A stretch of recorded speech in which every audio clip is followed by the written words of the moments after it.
Welcome back to the Calm and Culture Collective. Of course, I am your host, Deneen, and today I'm super excited to be joined in studio by Dr. Funke Afolabi-Brown, who is a board certified sleep doctor. Did I say that right? Yes, you did. Perfect. Today we are getting into the weeds of it because, and you can correct me if I'm saying the stats wrong, Dr. Brown, but in my research, I found out that 45 to 60% of middle-aged women suffer from some sort of insomnia. Is that right? Yeah. No, absolutely. I was Absolutely. astounded by that. I was astounded by that. But since my audience, my viewers, the collective, we're all middle-aged women, Dr. Brown is going to educate us and arm us with information to take back to our care providers. And just to give you an introduction, just so that we have her accolades here, so that we're clear on her qualifications to advise us. Dr. Brown is a triple board certified sleep physician and founder of Restful Sleep MD. She is also the best-selling author of Beyond Tired, a sleep physician's guide to solving your child's sleep problems for good. She helps individuals prioritize sleep, achieve optimal health, thrive, and live to their fullest potential. As a busy physician and mom of two, she understands the impact of sleep deprivation on our mental, physical, and emotional health. She has made it her mission to help others make sleep a priority. She also works with organizations and businesses to improve their health by incorporating their healthy sleep into their wellness journey. She is a consultant and a speaker on a regional, national, and international platforms, and she has also published several peer-reviewed manuscripts on various sleep disorders. She obtained her sleep medicine training at the University of Pennsylvania. Welcome, Dr. Brown. Thank you so much for having me, Deneen. Course. I'm so happy to have you here. And I'll make sure that we have Dr. Brown's website and her contact information in our episode so that you all can reach out to her. She also has her own YouTube channel. I invite everyone to head over and view the videos. They are incredibly helpful. I was telling Dr. Brown before we got started that I suffer with insomnia and I've been followed by a neurologist. And I went back to my doctor and said, I want to go to a sleep center because I've been educated and enlightened. So I know that it's more than making sure that I go to bed at a certain time, or I know that it's deeper and it's Mm, often more biological than mhm. just needing to reset our sleep schedule. Would you agree, Yes. Dr. Brown? I'm so proud of you. That's an amazing, good for you. That's an amazing decision you made. Yeah. I mean, I think that myself and so many other women, we kind of get used to showing up exhausted. I know I do a lot. I always say that I can function off of 3 hours, 3 to 4 hours of sleep, but that's not normal. Like, that's not normal. And I think that I would actually be more productive if I slept a full night. I had a previous guest on, and she said that when she rests, she moves mountains, and she's a Mhm. counselor. And I said, "What?" She said, "Yeah, when I rest, I move mountains." And it's so important. I think that because when you're used to having so little of it, you don't Mm, realize that you're not functioning at your optimal, right? mm. So everything that we're Yeah. doing is out of lack of sleep. Yeah. Yeah. I couldn't agree more. So much changes when we start to prioritize sleep. Yeah, absolutely. And how did this become something that you were interested in? Because honestly, I can tell that it's something that you're passionate about. So I often know that when we're passionate about something, it's because there's a personal tie-in. So are you able to share with us why this is something that you're so passionate about? Yes, I'd be happy to. So I struggled with sleep Mhm. for a very long time myself, right from medical school. I just kind of burnt the candle on both ends. So even before people started talking about burnout and all, I was like charred right from very Mhm. young Mhm. because I just struggled a lot and it impacted my health, my mental health.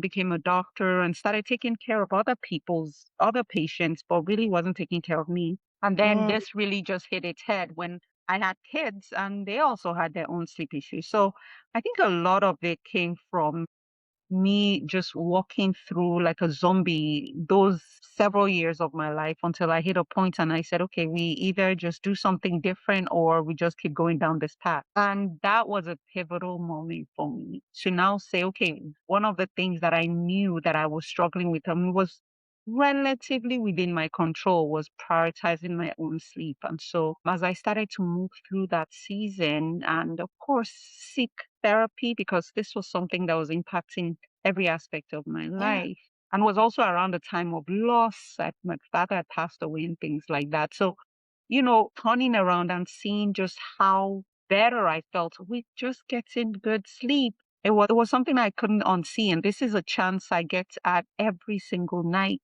And so even though we move through making sure people get the right medical care and seeking out help and all of that, this is something that's within our power to actually so when I navigated that and I thought, okay, this is me who is pretty well read, pretty educated, but was struggling and so deficient. Imagine what other people are struggling with without even the right information. And so that really made me, make it a mission to help other people see. I usually will say harness sleep as a superpower because you Mhm. can do so much more. You can heal so much faster and be a gift to your world when you sleep better. Absolutely. Absolutely. I do like, why do you think it is? And particularly for women, we just get used Mm, to, and I'm speaking about myself, right? Like, so we mm, just we just don't sleep and it becomes okay. Like when I look back to my own sleep issues, I like to say that it started when I had children because I had a 1-year old and then very soon after I was pregnant with twins. So there were years where my sleep was mm, interrupted. But if I'm honest with myself, I think it goes back a lot further than that. Like, mm, I think that to a degree, I've probably always had sleep issues, mm. and my parents didn't sleep. My Wow. mother actually took sleep medication for it. Mm, And so why do you think it is that we just get so complacent with just not sleeping? Like we just yeah. become okay with functioning at Mm, I don't even think it's 50%. I can't say, like, mm-mm, if I look back, I'm not functioning, even less because I'm going through menopause, right? So mm. I'm lucky if I'm at 40%, Yeah, right? yeah.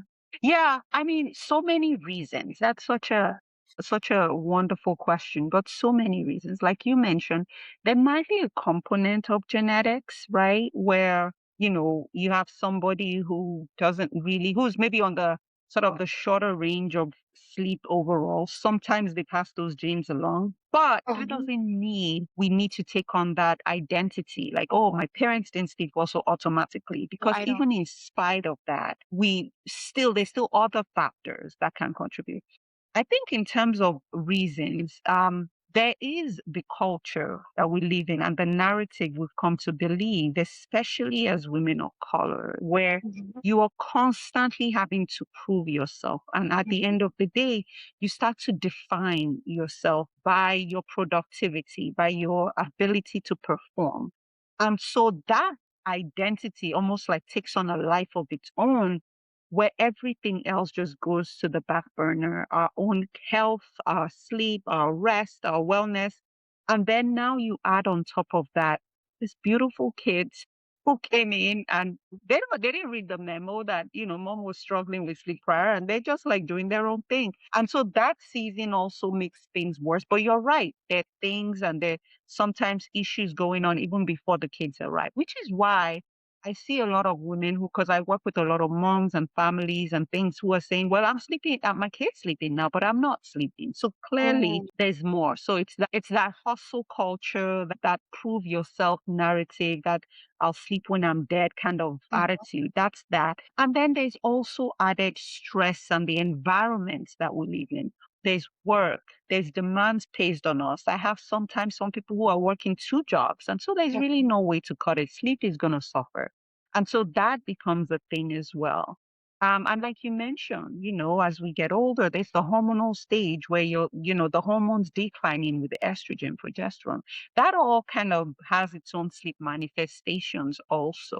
And then I would say finally, there is the piece of I would say, habits and environment and things like that that lead us to not getting enough sleep. Then there's also medical sleep issues that we were not even aware was a thing, like insomnia. People, we carry that label and we just assume, well, that's just the way of life. Everybody has insomnia. No, actually, there are ways to navigate that, or sleep apnea or restless leg syndrome. So there's medical disorders as well that could potentially be a contributor. So we're complacent sometimes because we just think that's the norm. This is kind of what we signed up for. So because of that, there's really no motive, and we've not experienced good rest for so long. We don't even know what good is, and we just assume this 40% or 30% is just what it is. And I think that plays a big role. One of the things that I advocate for, again, because this is something that's very personal to me, is, as of late, because we have adult children, I've kind Mm, of freed up a lot of space in my life. So the time that we spent taking them to appointments and making sure that they're good, now I can look at myself and say, I should probably get that checked out, right? Because I have the extra time now, whereas before I didn't. And mm, one of the things that I've noticed is that my sleep has probably been like, I always say, "Oh, I guess I have anxiety." And I thought that I had anxiety that was mm, worsened because I was going through menopause, which can still be a thing, right? But then when mm, you start ticking off the things, right? So you say, okay, so anxiety is an issue. I tell everybody this story. I almost quit my job one day, and in an environment where there are so few women and mm, even fewer women of color. And this is one of the days where I was in office, no one else was in office, and I was in tears. I mm. called my husband and I said, I think I'm going to quit. And he said, what?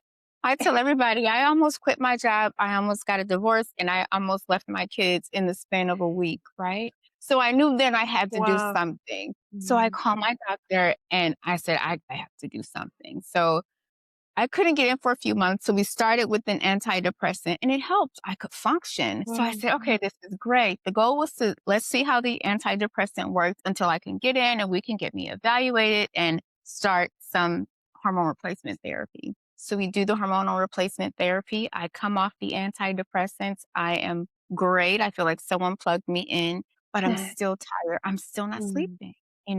I'm still not sleeping.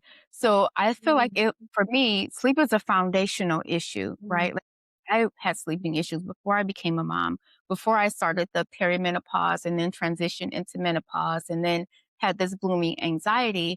But then we go back. So it's a circle. So I could be a little more high strung and a little more anxious because I don't sleep, right? mm, I mm, noticed, my doctor said, well, when do you sleep? I said, well, I sleep on vacation, but it's because I have so few responsibilities, right? I'm not cooking. I'm not necessarily cleaning. I'm not taking people to and from. It's a more relaxed environment. So is it really environmental? Is that why I'm not? mm, If I could sleep on vacation, I mm, should be able to sleep at home, right? mm. I Yeah. forgot where I was going with that because I am menopause. Ah, no, but you're really onto something here, because you're right. I hear this a lot where if only I am less busy, if Mhm. only I didn't have all this stress, if only and there's so many if onlys that gets in our way. But Mhm. I always look at this, right? We spend a third of our lives sleeping. It hasn't changed. A third of our lives, if you think maybe about 8 hours, 7 to 9 hours a day. Yeah. And that need has not changed. There's a reason why that is there. Because when we try to cheat that system, it eventually will catch up. It does, actually. Now, the Mhm. issue is when we were younger, there was a little bit more resilience and capacity to handle a few nights of poor sleep. As we get older, because of the hormonal changes and Mhm. everything else, that capacity goes down. Mm. You don't bounce back the same. And so you Yes. think in your is a night of poor sleep, maybe partying or hanging out with friends leads to, maybe you spill coffee and you're just like, oops. But Mhm. now you spill that coffee and it's like catastrophe. Oh my goodness, the negative self-talk, the overwhelm, all of that kicks in. again, because our threshold is just so much lower. So Right. I think that's the thing. And so in terms of like, why don't we? I mean, I think it's really around like sometimes this is what I say with love to a lot of my patients and my audience. Sometimes, just sometimes, it is not necessarily. This is just the flip side of the coin. It is sometimes not necessarily a sleep issue. Sometimes it's a boundary issue, right? Mm. Back to where we are. We're not setting those boundaries. We're doing everything for everybody else but ourselves. And so we wait for every 6 weeks or 8 weeks or twice a year when we eventually make time for vacation to rest. But Mhm. sleep is a daily thing. So we have to learn within those 24 hours to say, what time am I going to make for me? Because that time I make for me actually sets me up to be a better mom, a better employee, a better business owner, a better human overall. So we do the world a favor when we prioritize sleep. So that's Yeah. kind of more around like sort of the psychological piece of it, the mindset around sleep and things like that. But of course, there's the flip side, like you mentioned, there's the hormones, there's the insomnia, there's the Mhm. mental health, there's the underlying sleep disorder. And both have to come together to really give us the rest we need. Yeah. And that's because we do, like, right? Like, we're not machines, right? Like, we Mm-mm. are people. So, emotional burnout, Yeah. right? Like, that's a consequence of not Mm. getting enough rest, and I think that so many of us just get used to functioning Yeah. still burnt out. I always say I don't have the luxury to not, for lack of a better word, produce or to not show up. Mm. I don't have the Mm. luxury to not show up. And now as I've gotten older, now I'm more interested in showing up as my best self, right? Like Mm. when you get to a point where you may have more years behind you than you do ahead of you, like you start to Mm. focus more on quality, right? Like Mm. you want higher quality interactions. And I know that for me, it's something subconsciously I've kind of always pushed for. Even, for instance, my birthday was a couple of days ago, and my husband said, "Well, what do you Oh. wanna do?" And I said, "Well, I have a long weekend. I don't wanna do anything. I wanna rest." And he was like, "Are you serious?" I was like, "I'm so serious. I don't wanna go anywhere. I don't wanna have to be responsible to provide any meals for anyone. Don't ask me. I wanna rest." And I'm always like that for my birthday, Mother's Day. You don't have to take me to brunch. I just so I think that that's my body's way of saying, and I've always known I need that time to rest. Mm. Like I need to Mm. give myself permission to rest. And I think that Mm. we need to give ourselves permission to find out why we're not resting and then Mm. get to the root of Yeah. it. It does impact Absolutely. us. It does. And I love what you said. Like, as you get older, you're really now focusing on quality and not just on Mhm. quantity or not just showing up, but showing up as the best version of yourself, which is amazing, especially for high achievers. One way or the other, we know how to just keep going. But imagine if we really were optimal. And sometimes that's the missing link. I tell even because I work with students as well, and it might be the difference between, yes, you're getting B plus and maybe a couple of A minus, but imagine that sleep being the thing that takes you over to that A plus that you want, Mhm. right? Like it is that edge that we can really leverage. And sometimes when we work hard, especially again for women, you work hard, you find you're churning your wheels, you're burning the candle on both ends.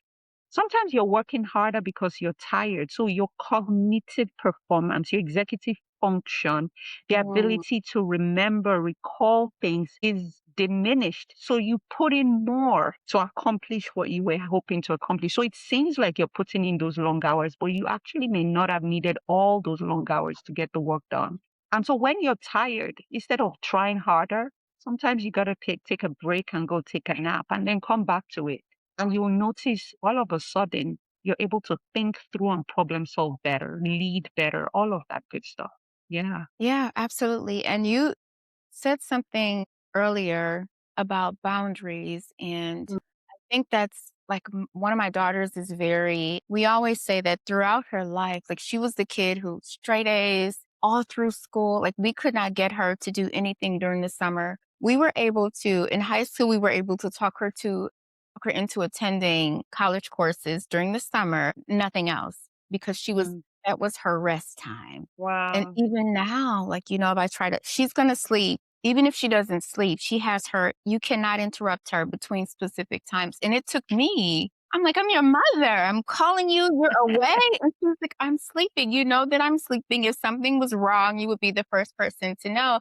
But she's getting her sleep is non-negotiable. It's a non-negotiable, and I love Mm, that about the next generation. Like, there are things that they know that they need that they're mm, not willing to compromise on, and she's like mm. that. She's like, "That's I sleep then." She sleeps, she naps, and we can't make her feel bad about that. She's been like that throughout her entire life.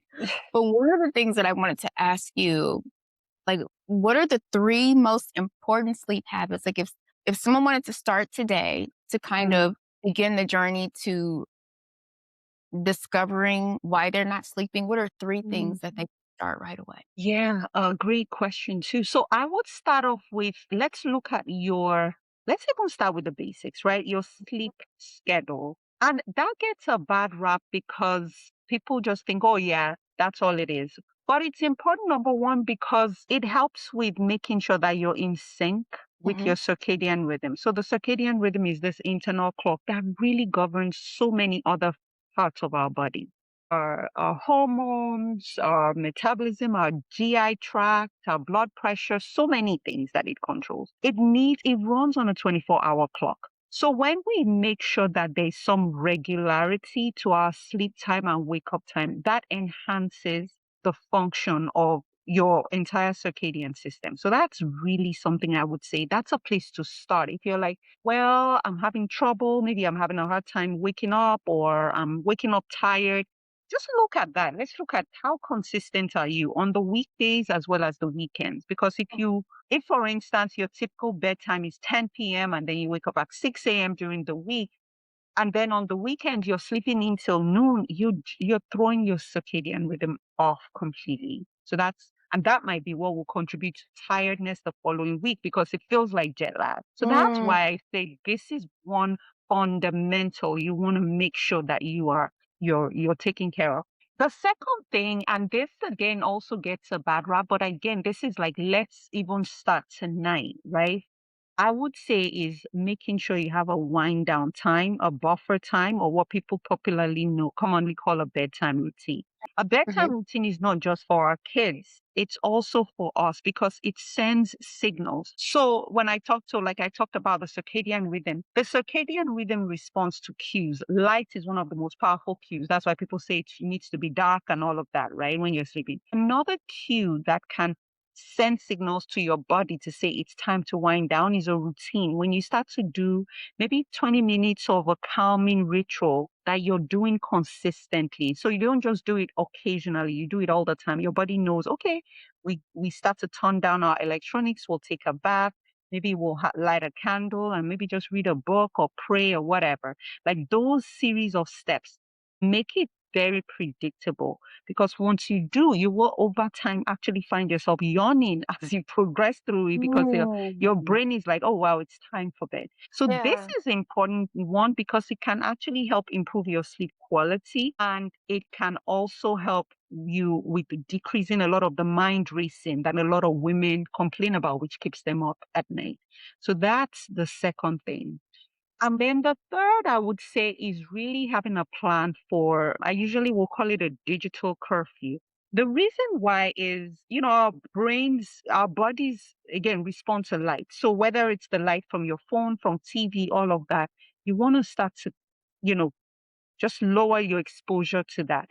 But not mm, just because of the light. Because if you look, most of us who have smartphones, right now you can move your phone to a night shift mode and you could tell me, well, Dr. Brown, I don't know what you're talking about. Light doesn't bother me because it's in night shift mode when I'm scrolling on TikTok or on Facebook. Well, that's the other piece. So it's the light, but also the content. So if you're there and before bed, you're watching reels upon reels upon reels, which might be funny, exciting, some might be triggering. That keeps your mind very stimulated and it mm, might make it really hard for you to, wind down and fall asleep. So some of the graphic images we're seeing also even with the world right now, there's just so much going on that it's scary, it's sad, it's all of those things. The media we're consuming can impact our sleep as well. So mhm.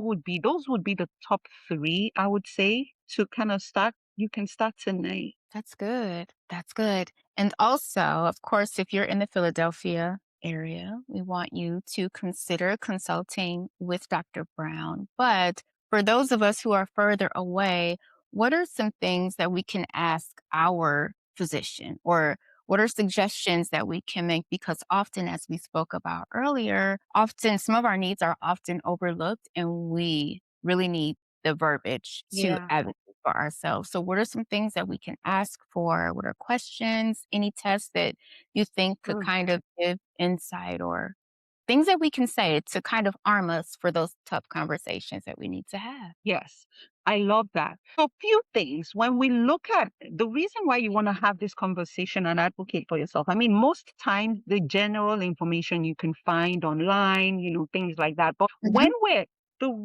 main reason why you really want your physician on board is to make sure that you're not dealing with an underlying sleep disorder that becomes missed or confused for depression or something of that sort. Because I Mhm. see that all the time, especially with women. So focus on a few things. Okay, difficulties falling asleep. Are you having a hard time falling asleep? Are you having a hard time staying asleep? Or are you waking up unrefreshed? So those three things you need to just take note of. And what I recommend is start off with what I just told you, right? Maintain a consistent bedtime routine. Make sure your sleep schedule is optimized. Have a plan for technology. If you've done a couple of those things, right? Maybe you've never really been exposed to anything sleep. Start with those. But if you're still struggling, those are the three things. Doctor, I'm having a hard time falling asleep. I'm having a hard time staying asleep. I'm waking up tired and I'm still tired during the day. That's the first in terms of just your overall sleep quality and Mhm. things like that. The second thing you want to tell them, you want to have them ask you, evaluate you for what we call sleep disordered breathing. So sleep disordered breathing is sleep apnea pretty much. If you have any snoring, you're waking up with a dry mouth, which is very common. And some women don't snore and they still have sleep apnea. Or you're waking up multiple times at night to urinate. Or you're just waking up, you notice that your sleep is very restless. Those are all signs that you might have sleep apnea. So provide that information to them because they might not ask. They might Mm. say, "Oh, do you snore loudly?" Well, especially if you're maybe a smaller frame lady, you may not snore loudly, Right. and you're like, "Well, nobody tells me." Plus, you're sleeping, so you might not even know you snore. Okay. So, but are you waking up to pee frequently? And are you waking up with a very dry mouth? Or are you just waking up multiple times at night for no clear reason? Those are enough to be able to justify getting you a sleep study or seeing a sleep specialist. So I would say those would be the main things that I would pay attention to. Of course, one other one is if you're very tired during the day, you're sleepy during the day, you have a hard time staying awake, even though you're getting enough sleep over the course of the night. Those are things that you also want to bring to your doctor's attention. And I would not I would say you're your best advocate. So don't just take, oh, let's just watch, especially if this has been going on for a while. Don't take, even if you want to trial out another, because again, I see this time and time again. A woman goes in with these symptoms I described, she comes out with an antidepressant. A Yep. man goes in, he comes out with a sleep study request. Mhm. That's it. And blood work. Always, And blood always, work. right? Mhm. Yep. So blood work, exactly. But a woman, it's depression. Let's put you on more meds, right? So please stand your ground. If you feel like something is off, then something is absolutely off. And keep asking until you get an answer, until they say, okay, let's figure out where this is coming, the root cause. That's all you're asking for. It's not too much to ask. You deserve to get the answers for why you're tired. And I would say don't take no for an answer. Absolutely. I do have another question for you. Like, if you've had a sleep study previously, how often? Like, is it just one and done? Or does our sleep pattern change throughout the course of our life? Is it something that we should repeat? That's an excellent question. Absolutely. Depending on when you had it. Some people Okay. may have had a sleep study maybe in their 20s. Some Mhm. people may have had a sleep study maybe they had kids and then maybe they put on a little bit of weight and it was suggested they got a sleep study. And that sleep study might have been normal, maybe because you were able to lose that weight.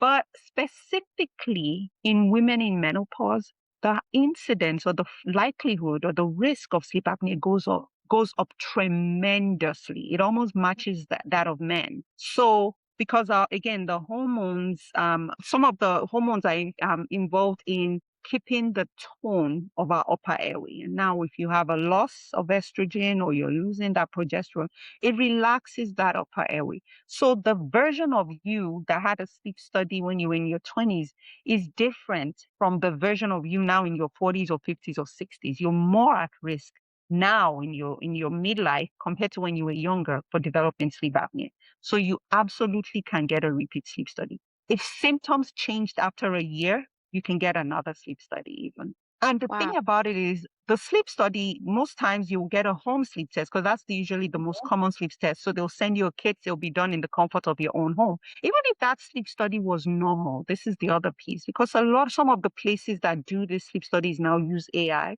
and it Mhm. sometimes misses the type Mhm. of sleep apnea that women have. So if that sleep study was normal, your doctor can order another sleep study. Keep asking if there's anything. I see too many women who eventually find me and they're like, oh, I was told everything was normal. What does that mean? Even if everything was normal, it wasn't normal because you don't feel good. You're tired. So please keep asking. That is fantastic because I don't think that I'm sure I'm not the only one that's heard that as we about the hormones in our airway that change Mm, as we go through menopause. I saw it in your video. Dr. Brown had a dentist on. Was it a couple of days? Was that last week? I think I saw it last week. You had a yeah, dentist on and you were discussing. So that's a great video. Like I yeah, mentioned earlier, I am going to link her channel also because there's so much good information there. And we kind of talked about this also. We've talked about the importance of sleep. We've talked about the impact that it can have on our relationships with our children. We've talked on how the lack of sleep can impact our career. We've yeah, talked about giving ourselves permission to rest and what that mm, looks like. And we've talked about things that women can do to start a healthy sleep routine, questions or things that they can ask for as they advocate for themselves. Do you have any closing words? Because we're at time, Dr. Brown. Do you have anything that you want to leave our listeners with? yeah. This is what I usually always say. You deserve rest. You deserve good, high quality rest. The world is waiting for the best version of you. And the key to that might actually be turning the phone off, turning off the lights, putting the do not disturb and taking a nap. So do what will help you thrive. And one of those things is really prioritizing your sleep. Awesome. There is, when my girls were little, my girls are twins and they're 22 now. When they were little, Wow. there was a sign in their nursery and it said, let her sleep because when she wakes, I think it says she'll change the world. I'm going to look up the exact quote. And Mm, I think that with the world that we have now, we are yeah. so overstimulated. Like we still have work to do. I believe that when we are all well rested, right? Because women change society. Women Yeah. move us forward, right? Historically, it's Mm-hmm. always been women. We do the hard work, not taking anything away from men, but we do the Mm, work. I think that so many of mhm. us are exhausted just from our own lives that we don't have Yeah. the extra push that we need in the world right now. Mm, So, mhm. in closing, I want to encourage the collective to really dig into our sleep routine, our sleep habits, and let's not be afraid to seek additional help if it's something that we feel like we need. All right. Well, thank you, everyone. And thank you, Dr. Brown, for being here with us today. I hope that we get to speak with you again soon. Thank you so much for having me. This was great.